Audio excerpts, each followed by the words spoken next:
Now it's time for us to turn to our full weather forecast by our chief meteorologist, Dan Cianca. Dan, I know you mentioned those cooler temperatures. Sounds like some snow could be on the way, maybe not for us, but other locations. Well, you know, it's going to be a really interesting week with winter weather here on the Central Coast. Gone will be the days where we have nice and sunny afternoons with warm temperatures. We're going to get one more of those days tomorrow, though. President's Day, if you have the day off, it's still looking nice out there. Here's a live look from Domenico's on the wharf tonight. And we're going to get into what's coming in just a moment. But there you go. It's pretty tranquil conditions right now here across the Central Coast. We have some high clouds that have been passing through, but that's about it tonight. They've been with us really for the last couple of days. Moving in from the northeast, kind of an interesting trajectory from the clouds. We don't see that too often. In certain circumstances we do, and this is one of those.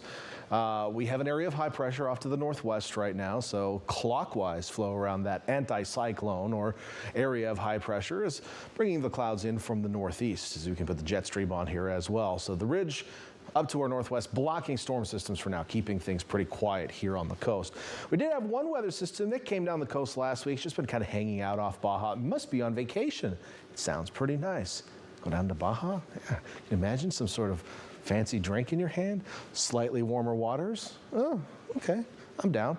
Some subtropical moisture being entrained in the jet stream there and drawn up into the nation's midsection, but much of the country a little on the chilly side, and it's going to get colder. And here's why. The ridge is going to start slinking back to the west, and that's going to open the door to our north for a weather system to sneak on in. Now, if you've been watching my weathercast recently, we talk about where these source regions of storm systems are and what that means when they get here. If you're coming from the north, we're talking polar air, we're talking cold temperatures, but not a lot of moisture. So we don't get a lot of rain from these systems, but they have cold air, which means they can bring some instability with them and create showers and in some cases even thunderstorms. We don't see too much lightning with these, but we get some small hail, that kind of thing. And that's kind of the scenario we're looking at this week. Unfortunately, it might actually even be colder than that, to the point where we're actually a little concerned about snow levels. Now, we've had snow on our peaks 10, maybe 15 times already this winter. I've been watching our Shoes Ridge, well, not our webcam, but the webcam up on Shoes Ridge, and it's not uncommon for these storm systems to leave a little bit of snow up there. It's 5,000 feet, but we're talking, how about 3,000 foot snow levels? That's starting to tickle the top of the Santa Cruz Mountains. How about 2,000 foot snow levels? That's getting a little bit lower in those Santa Cruz Mountains. That's getting lower in the hills around Carmel Valley, that kind of thing we're talking about. So yes, lowered snow levels this week as this very cold air mass rolls in. It's going to come in with a bluster on Tuesday. Not a lot of precip. Might get a couple showers late Tuesday night and then a few rounds of showers. What's going on is we've got cold air and it's pouring over the relatively warmer waters of the Pacific. Now I say relatively because, I mean, if you've ever dipped your toes in this ocean that's right next door. That's actually, if I'm standing here, the ocean's this direction for me, but probably not for you. Either way, the water's not warm, but it's also not cold, and this air is cold. So what's going to be happening is this cold air moves over the relatively warmer waters of the Pacific. The water will begin to heat the air. And as that happens, you get updrafts in the sky. And updrafts, once they pull that air up, it gets to a point where that air cools, and the amount of moisture in that air can no longer remain just in the air. It starts to saturate and it turns into snowflakes and raindrops and all sorts of precipitation, and it falls out of the sky. That's what happens. We call that instability. We call that, well, technically convection. So what we're going to be seeing from that is showers coming in off of the ocean.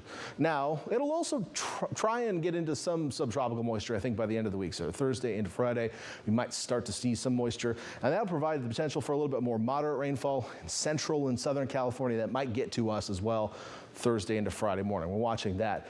But for the next couple of days, we're talking that Wednesday to early Thursday time frame. It's looking cold and showery with low snow levels. Probably not down to sea level, but we're watching. It's going to be interesting this week. Beyond that, we'll get another dose of rain early Friday. That system kicks out. And then it looks like next week, there's Monday, and then maybe Tuesday, yeah, another system. Also looks like a pretty cold system. So more rain on the way. Things looking pretty unsettled here over the next week or two. In the meantime, President's Day. Now's the time to get outside. If you got the day off tomorrow, get all of those chores done.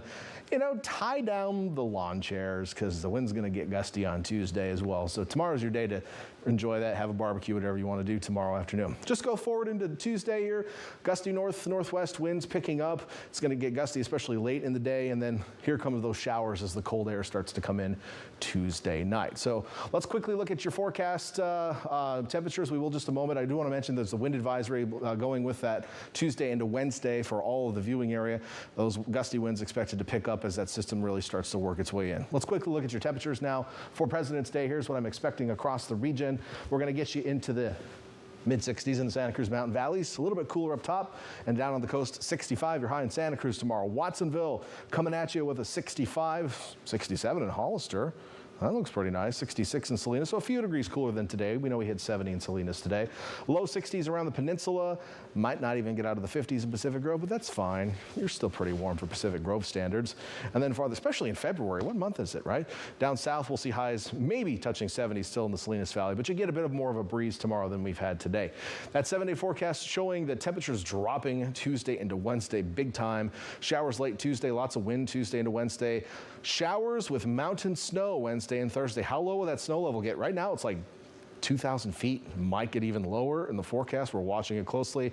Showers, maybe even better rain on Friday morning before we clear out a bit for the weekend. Inland areas, pretty similar situation, except just some chilly temperatures. Even though, look at the lows. Normally, we don't have very cold lows on days where it's raining.